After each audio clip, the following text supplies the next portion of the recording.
Hi, I'm Mike Seaman with Eta One Power. In this video, the first of a two-part series, we'll model, simulate, and analyze a real power converter in Eta Designer. We will consider the TPS40170 synchronous buck converter from Texas Instruments. We'll model the circuit demonstrated in its evaluation module, or EVM, and ensure that the control is stable. In Part 2, we will measure the EVM itself to ensure the efficiency and control stability measurements match the simulations in Eta Designer. Let's start by examining the system we'd like to model. We'll be using the TPS40170 EVM available from Texas Instruments to simplify validation, as the board is already made. I'll scroll down to find the system specifications. This board has an input voltage of 10 volts up to 60 volts, an output voltage of 5 volts, and an output current of up to 6 amps. The switching frequency is 300 kHz. We'll start by opening Eta Designer and creating a converter with these specifications. We'll select New Converter Wizard from the File menu and enter the system specifications. We'll use a minimum input voltage of 10 volts, a typical value of 24 volts, and a maximum of 60 volts.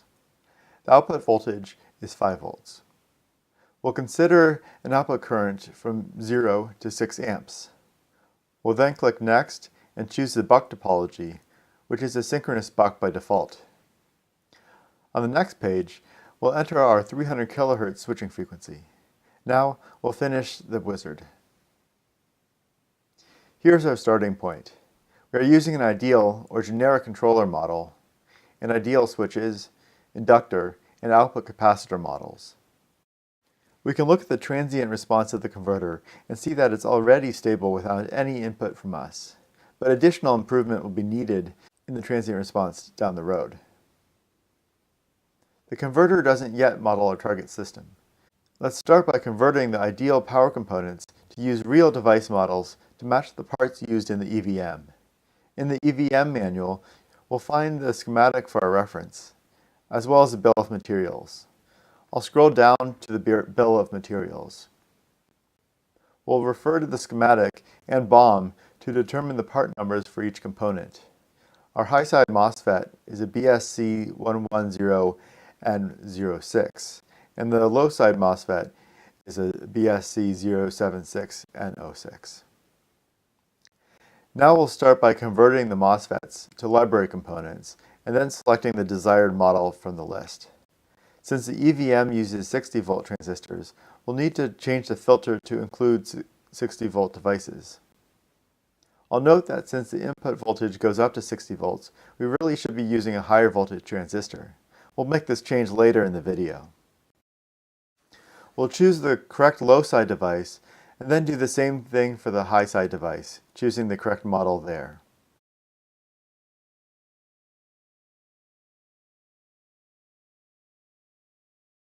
We see that we still have a green check mark, indicating that the steady-state simulation of the circuit runs successfully. We'll now choose the desired power inductor model. We'll select the part that's used in the EVM. If the desired device model does not exist, you can add the part to the library. Please watch our video called Adding Device Models to Eta Designer to learn more about creating your own device models. Okay. Now if we go back to the EVM schematic, we see that the EVM has 4 output capacitors, 2 22 microfarad capacitors and 2 10 microfarad capacitors. On our schematic, we'll add another output capacitor such that both capacitor types can be represented on the schematic. Now, convert these to library components and choose the capacitors that match the specifications on the BOM. We'll start by choosing the 22 microfarad capacitor, then changing the device multiple to 2 to represent the parallel capacitors. We'll then set the value and multiple to be displayed on the schematic. We'll do the same thing for the other output capacitor and select the 10 microfarad model used in the EVM. We'll also set a multiple of 2 and set the desired properties to be shown on the schematic. We'll then save the converter for a good measure. Let's run a transient simulation again to ensure the converter is still functional. While the controller is not perfectly stable, it does show that the converter still basically works. Now we can start work on the controller block. We'll double-click on the block to edit it and start by setting its name to TPS40170. There are several methods of defining controllers in Eta Designer. We'll be using the high-level behavioral control model here. Please watch our other videos to see how to make other power controllers of various forms. Now, we'll examine the datasheet to understand the controller's operation and to extract the numbers necessary to model it in Eta Designer. Let's start by scrolling down to the block diagram and operating the description. Here you can see the block diagram, indicating the supply of the gate driver comes from the internal VBP regulator. This means the gates will be driven to 8 volts and that the gate driver power will be linearly supplied from VN. The rest of the block diagram shows the error amplifier, PWM logic, and so forth. In this video, we'll just model the simple operation of the converter and skip the complex blocks here. Let's continue scrolling down to understand how the clock and PWM ramp works. In the oscillator and voltage feed forward section, we can see how the PWM ramp is created as a function of the input voltage. Here you can see the amplitude of the PWM ramp is equal to Vn divided by K PWM. This makes the ramp amplitude proportional to the input voltage, creating automatic input voltage feed forward. We want to model the input feed forward to ensure our simulation accurately captures the control aspects of the converter. Let's go back to the characteristics table and see what other specifications are important. We see here the reference voltage is 600 millivolts. We'll have to set that in our PWM module to ensure we have the correct gain. The switching frequency is set to 300 kHz in the EVM and will be explicitly set in the controller. The error amplifier has a bandwidth of 10 MHz, but we'll ignore that. Scrolling down, we find the specifications for the gate drive. The dead times are important to know. The dead time from high to low is 50 nanoseconds, while the dead time from low to high is 60 nanoseconds. We'll enter those values in our controller shortly. Now, let's scroll down to see if there's anything else we need to consider. Okay, so I don't see anything else that needs to be added now, so let's look at defining the controller. As we saw in the datasheet, the reference is 600 millivolts. I'll set this reference to 600 millivolts, and I'll also go down to the soft start ramp called SSREF and set its final voltage to 600 millivolts as well. Next, I'll open the PWM ramp. It's the fixed ramp size now, but we want to make it proportional to input voltage. The datasheet shows the ramp amplitude to be Vn divided by 15, so we'll multiply the value here by Vn divided by 15. Next, we'll set the limit to the maximum input voltage, or 60, divided by 15, or 4. Everything else here is correct. Now, in our PWM waveform, we can set the timings. The period is correct from when we set the switching frequency, when we define the converter. However, we need to make the dead times reflect those in the datasheet. We'll set the low to high dead time here by double-clicking on it to 60 nanoseconds. We'll then edit the high to low dead time by double-clicking on it and setting it to 50 nanoseconds. Finally, let's look at the constraints on the high side turn-off edge. Here, you can see we turn off the high side when the V-loop value, or the output of the error amplifier called V-loop, falls below the PWM ramp. This is the definition of the classic voltage mode PWM controller. Finally, we'll edit the compensator, or filter, named V-loop to match the EVM. I'll arrange the windows so I can copy the values over. I'll open the EVM schematic and examine the feedback network values. Because an analog feedback network using resistors and capacitors is used, I'll click the Feedback Network tab to define these values explicitly. I'll now copy the values from the schematic directly.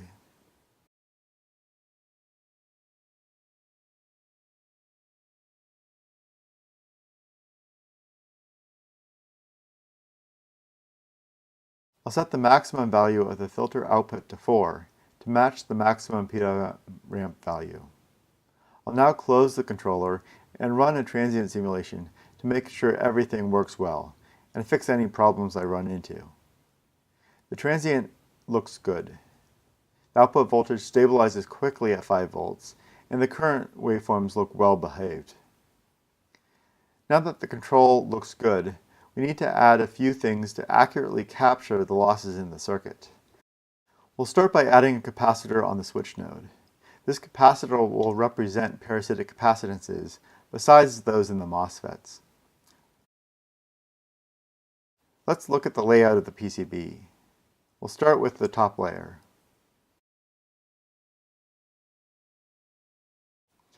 This rectangle of copper is the switch node. It's roughly 7 millimeters by 20 millimeters and is located directly above a ground plane on mid-layer 1. I'll scroll down to find mid-layer 1. The switch node pore creates a parallel plate capacitor with this ground or power plane. I've run a quick calculation that shows this capacitance to be around 30 picofarads. I'll add that to the schematic. The final thing we want to do is to set the parasitic losses of the controller. I'll edit the controller and click Define Losses. We'll start by setting the operating quiescent current of the IC to 2 milliamps, or 2000 microamps, and the operating current to 10 microamps per kilohertz. The operating voltage to the IC is Vn, so I'll set that, and the gate drive voltage is 8 volts, linearly obtained from the input voltage. Now we can run all the analyses on the converter. We can run an efficiency sweep and see the efficiency of the converter across input current.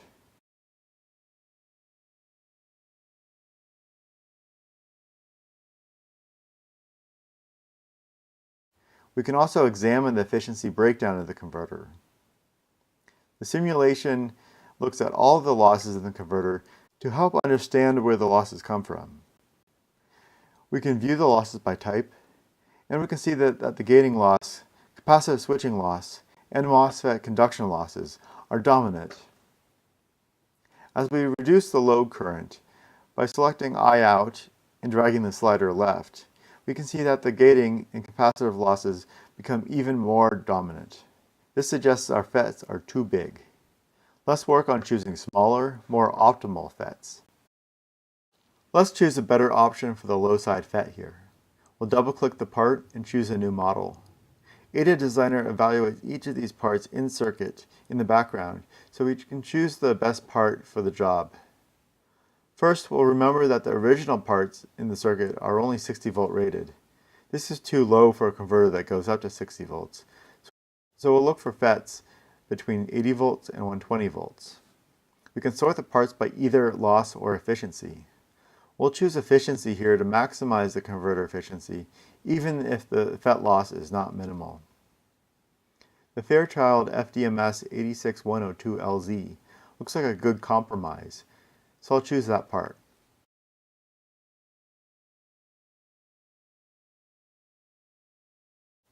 For the high side part, we can set up our filters in the same way and examine the part candidates.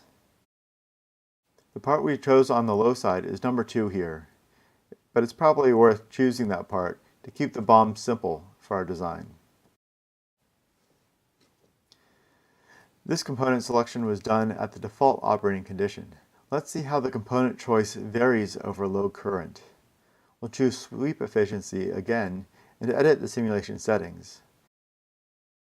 We'll set a component sweep and choose a high side FET M1. We'll now choose some devices.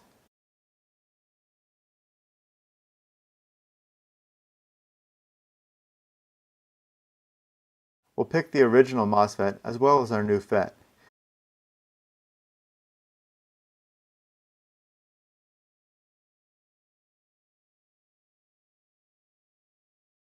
We see that at this input voltage, the new FET is superior to the old FET over the operating conditions, especially at light loads.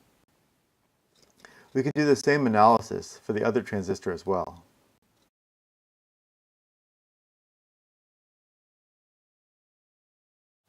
Now, we'll double check our simulations to make sure nothing breaks.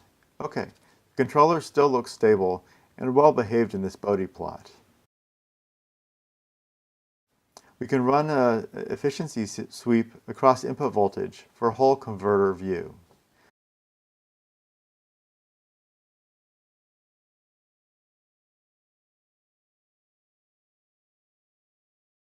Let's zoom in and see the detail. Our efficiencies are good. We see a bump in efficiencies at light load due to the inductor current becoming negative at some transitions, creating zero voltage switching conditions at light load. In summary, we've modeled a synchronous buck converter based on the TI TPS40170 controller IC. We've stabilized the simulation and optimized the MOSFET selection to minimize loss. In part 2 of the video, we'll examine this system on the bench, measure its efficiency, and control stability. Finally, we'll compare these measured results with those predicted in Eta Designer. I hope you have enjoyed this video and have learned how to use Eta Designer to create system models of your power converters such that efficiency and control stability can be predicted. Please check us out at etadesigner.com to download a trial version and to view more videos like this one. Thanks.